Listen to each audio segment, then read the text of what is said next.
ખ્રિસ્ત ઈસુમાં આપ સર્વને પ્રેમ સલામ.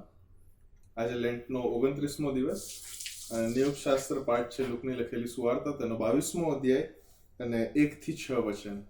પ્રભુનું વચન આ પ્રમાણે કહે છે કે હવે બે ખમીર રોટલીનું પર્વ જે પાસ્કા કહેવાય છે તે પાસે આવ્યું. તેમને શી રીતે મારી નાખવા તેની તજવીજ મુખ્ય યાજકો તથા શાસ્ત્રીઓ કરતા હતા, કેમ કે તેઓ લોકોથી બીતા હતા. યહૂદા જે ઇસ્કારિયોત કહેવાતો હતો તે 12માંનો એક હતો. તેનામાં શૈતાન પ્રવેશ્યો. તેણે જઈને મુખ્ય યાજકોને તથા સરદારોના હાથમાં તેમને શી રીતના સ્વાધીન કરવા તે સંબંધી તેઓની સાથે મંત્રણા કરી. તેથી તેઓએ ખુશ થઈને તેને પૈસા આપવાનું વચન આપ્યું. તે તેણે કબૂલ કર્યું અને લોકો હાજર ન હોય તેવે પ્રસંગે તેમને તેઓના હાથમાં સ્વાધીન કરવાની તક તે શોધી રહ્યો. આ પ્રભુનું વચન છે. હું અને તમે યરુશાલેમ અને વધસ્તંભણીની યાત્રામાં હવે ઓલમોસ્ટ 29મા દિવસે આવી ગયા છે. પ્રભુ ઈસુ ખ્રિસ્ત એ યરુશાલેમમાં વિજયવંત પ્રવેશ કર્યો છે. ત્યારબાદ જે મંદિરનું શુદ્ધિકરણ છે તે તેઓએ કર્યું છે. અને ત્યારબાદ હું અને તમે જોઈએ છે કે એક પછી એક જે શાસ્ત્રીઓ, ફરોશીઓ, સદુકીઓ જે હતા એ મને તમને ત્યાં જોવા મળે છે કે તેઓ આવે છે અને તેઓ પ્રભુ ઈસુ ખ્રિસ્તની સાથે વાતો કરે છે અને વાતોચીતો દ્વારા, પ્રશ્નો પૂછવા દ્વારા તેઓ પ્રભુ ઈસુ ખ્રિસ્તને ફસાવવા માંગે છે. Their ultimate goal is to trap Jesus. પ્રભુને એમના શબ્દમાં પકડી પાડવા અને પછી હાકેમોને, અધિકારીઓને હાથે સોંપી દેવા. અને અહીંયા ગાડી હવે લુક 22ની અંદર એ લોકોનો જે એજન્ડા છે તે સ્પષ્ટ થઈ જાય છે. તેઓનો એજન્ડા હતો કે ઈસુને શી રીતે મારી નાખવા. Their agenda is very clear now કે તેમને હવે મારી નાખવાના છે. To kill someone, to kill Jesus. કોઈકને તમને કદાચ ક્યારેક મારી નાખવાની ઈચ્છા થઈ છે? ખૂન કરી નાખવાની ઈચ્છા? એ રીતનો આક્રોશ અથવા એ રીતની ઇન્સિક્યોરિટી, એ લેવલની ઇન્સિક્યોરિટી એ શાસ્ત્રીઓ અને ફરોશીઓ અને જે યહૂદી આગેવાનો હતા તેઓ ફીલ કરી રહ્યા હતા. માથેની સુવાર્તામાં, નાની સુવાર્તામાં સ્પષ્ટતાના ધોરણે એવું લખેલું છે કે તેઓ આ પર્ટિક્યુલર પ્લાનિંગ કરવા, એટલે મારી નાખવાનું પ્લાનિંગ કરવા તેઓ ક્યાં ભેગા થાય છે ખબર તમને? મુખ્ય યાજકની કચેરીમાં. મુખ્ય યાજકની કચેરીમાં તેઓ એકત્ર થાય છે અને પછી ચર્ચા કરે છે. તમે જો એ માથીની લખેલી સુવાર્તાનું તેનું વિવરણ જુઓ તો બહુ સ્પષ્ટતાના ધોરણે વાતો કરે છે કે આને તો આપણે ફસાવવો પડશે, પણ પર્વમાં નહીં કે રખેને લોકોમાં એ ભાગદોડ થઈ જાય, લોકોમાં હલચલ થઈ જાય, એક મુવમેન્ટ ઊભી થઈ જાય. ના, એવું નહીં. એ પાસ્કા પછી, પર્વ પછી, અને પછી કહે છે કે એની માટે કપટનો ઉપયોગ કરવો પડશે. મુખ્ય યાજકની કચેરી કે જે કચેરીમાંથી આશીષ વહેવી જોઈએ, આશીર્વાદો વહેવા જોઈએ, એ લોકોની માટે સારા કામ, ભલા કામ વહેવા જોઈએ, એ મુખ્ય યાજકની કચેરી. હવે મુખ્ય યાજક એક કેટલી ઊંચી પદવી છે એવું તમે જાણીએ છે.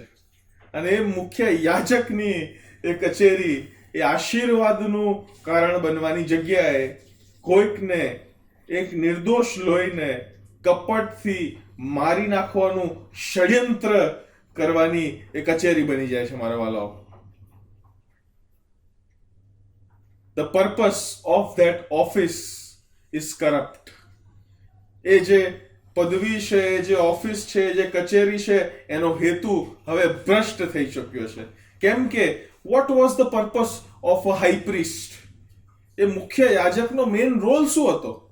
કે તે યહૂદી લોકો અને યહોવા બાપ વચ્ચે મધ્યસ્થ બને. that he becomes the mediator, right? He becomes the mediator. અને પછી જે બીજું એડમિનિસ્ટ્રેશનલ જે બીજી ડ્યુટીઝ છે એ બધી હતી જ, no doubt. But his ultimate aim and agenda, or his goal of his ministry, was to become a mediator between God and God's people. અને અહીંયા ગાડી એ મુખ્ય યાજકની કચેરી, એ મધ્યસ્થની કચેરી, એ મીડિયેટરની કચેરી એ કોઈકને સ્ટેલ્થ એટલે કપટથી મારી નાખવાને માટે એ ષડયંત્ર કરવાની જગ્યા બની જાય છે. It is very important for us to remember always કે જો પ્રભુ મને તમને સારી પદવીઓ પર મૂકે, જો પ્રભુ મને તમને સારી કચેરીઓમાં મોકલે, જો પ્રભુ મને અને તમને સારી પોસ્ટ પર મોકલે તો એ જે પદવી છે, એ જે કચેરી છે, એ જે પોસ્ટ છે, એનું મહત્વ, એનો હેતુ હું ને તમે કદી ના ભૂલી જઈએ. જો પ્રભુએ મને અને તમને એ પ્રભુના લોકોની સેવા માટે એ પદવી આપેલી હોય તો એ સિવાય મારો ને તમારો બીજો કોઈ હેતુ બની શકે નહીં. કેમ કે જો તમે માનો છો કે જગ્યાએ તમને પ્રભુએ પહોંચાડ્યા છે તો એ જગ્યા અને એ ખુરશીને પકડી રાખવા માટે તમારે માનવ પ્રયત્નો નહીં કરવાના. એ પ્રભુએ જો ખુરશી તમને આપી છે તો એ પ્રભુ જાળવી રાખશે. પણ જો તમે માનવ પ્રયત્નો કરશો, that means you are telling that God, you are not sufficient, let I will have to work, I will have to do something. મારે આ ખુરશી પકડી રાખવા માટે કંઈક કપટ કરવું પડશે. અહીંયા મુખ્ય યાજકોને એ કપટ કેમ કરવું પડ્યું? કેમ કે એમને એમની ખુરશીઓની બીક લાગી. પ્રભુની પોપ્યુલારિટી વધી ગઈ હતી.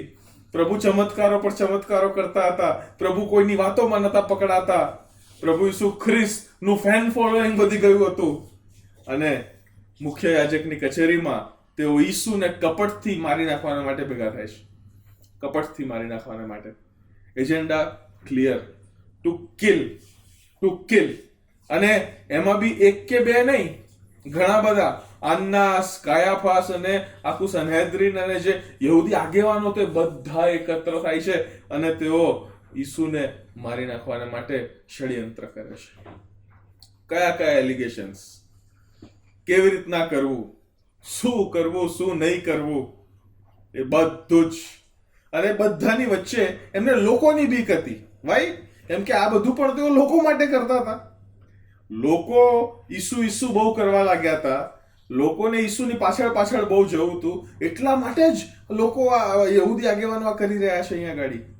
મારા વાલાઓ, યાદ રાખીએ, let us always remember, people pleaser બનવાની જરૂર નથી, ગોડ પ્લીઝર બનવાની જરૂર છે. લોકોને ગમતું હોય, લોકો, no, that is not your agenda. તમારા જીવન, જો તમે સેવા કાર્યમાં છો, તમે કોઈ પણ ક્ષેત્રે છો, your ultimate agenda is to fulfil the call that God has given you.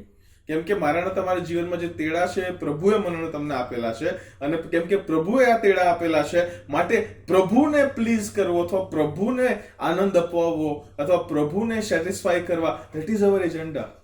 Our agenda is not to please people. લોકોને ખુશ રાખવા એ મારા તમારા જીવનના હેતુ અને તેડાનો હેતુ નથી. પણ અહીંયા ગાડી આ ફરોશીઓ, સદુકીઓ, શાસ્ત્રીઓ માટે લોકો, પીપલ પ્લીઝિંગ એ સૌથી અલ્ટિમેટ બની જાય છે. અને આ માહોલની અંદર મુખ્ય યાજકની કચેરીમાં જ્યારે કપટથી ઈસુને મારી નાખવાનો પ્રયત્ન તેઓ જ્યારે કરી રહ્યા છે, ષડયંત્ર કરી રહ્યા છે, ત્યારે એક 12માંનો એક ત્યાં ગાડી આવે છે અને કહે છે કે તમે જે બધું વિચારી રહ્યા છો ને એ બધું હું કરી શકું છું. 12માંનો એક, પ્રભુ ઈસુ ખ્રિસ્તની સાથે રહેનારો, 3.5 વર્ષથી ઈસુની સેવા જોનારો, ચમત્કારો જોનારો, આંધળાઓને દેખતા કર્યા પ્રભુએ, લંગડાઓને ચાલતા કર્યા પ્રભુએ એ બીમાર લોકોને, ઘોડીઓને સાજા કર્યા, શુદ્ધ કર્યા. અરે બધું જવા દો, પ્રભુ ઈસુ ખ્રિસ્તે તો મરેલાઓને પણ ફરી સજીવન કર્યા. એ બધાનો ફર્સ્ટ હેન્ડ આઈ વિટનેસ 12માંનો એક એ ત્યાં મુખ્ય યાજકની કચેરીમાં આવે છે અને કહે છે કે I will deliver Jesus to you. હું તમને ઈસુ આપી દઈશ, હું તમને ઈસુ સ્વાધીન કરી દઈશ. હવે ઈસુનો માલિક હતો એ? ના. પણ યહૂદા ઇસ્કારિયોત, અહીં સ્પષ્ટ લખેલું છે કે એનામાં શૈતાન પ્રવેશે છે. શૈતાન એનામાં પ્રવેશે છે અને ત્યાં ગાડી યહૂદા ઇસ્કારિયોત જે છે એ પછી પ્રભુ ઈસુ ખ્રિસ્તને વેચી કાઢે છે. સામે એને પૈસાનું વચન આપવામાં આવે છે. એ પૈસાનું વચન સ્વીકારી લે છે અને પછી ત્યારબાદ એ પ્રભુને પકડવાની લાગ શોધતો રહે છે. 12માંનો એક ઈસુને વેચી નાખવાની વાત અહીંયા ગાડી કરી રહ્યો છે. 12માંનો એક ઈસુને દગો આપવાની વાત અહીંયા ગાડી કરી રહ્યો છે. That also very clearly means, મારા વાલાઓ, કે પ્રભુ ઈસુની સેવામાં પ્રભુ એ પરિપૂર્ણ, સંપૂર્ણ, પરફેક્ટ, સિદ્ધ લોકોને જ બોલાવે છે એવું જરૂરી નથી. But there are some kind of people who are like this Judas also.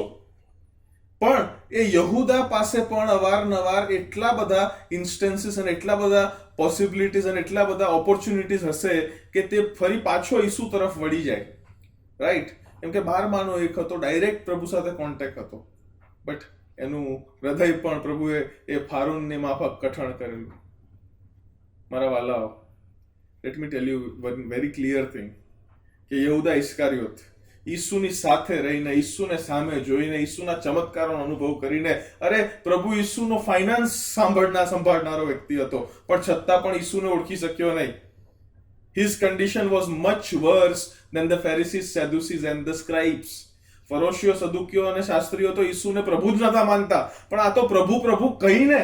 એટલા જ માટે માથી 7 પ્રભુ કહે છે ને, ઘણા બધા એવા લોકો છે કે જેઓ પ્રભુ પ્રભુ મને કહે છે, પણ they have not really experienced me.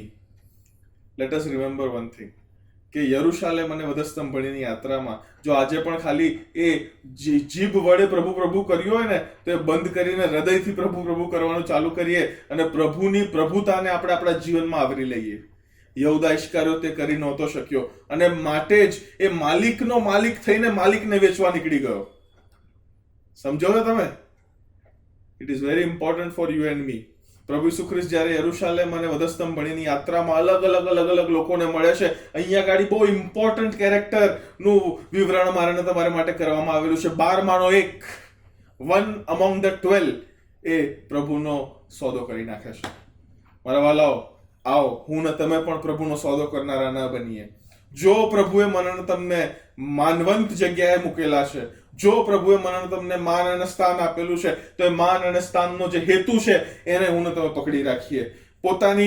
પોતાની ખુરશી પકડવા માટે, બચાવવા માટે એ કપટનો ઉપયોગ ન કરીએ, લોકોના જીવનોને બરબાદ ન કરીએ, અને એથી વિશેષ આપણા જીવનો દ્વારા લોકો કેવળ આશીષ જ પામે, એ જ મારીને તમારી એ પ્રયત્ન હોવા જોઈએ, એ જ મારીને તમારી પ્રાર્થના હોવી જોઈએ.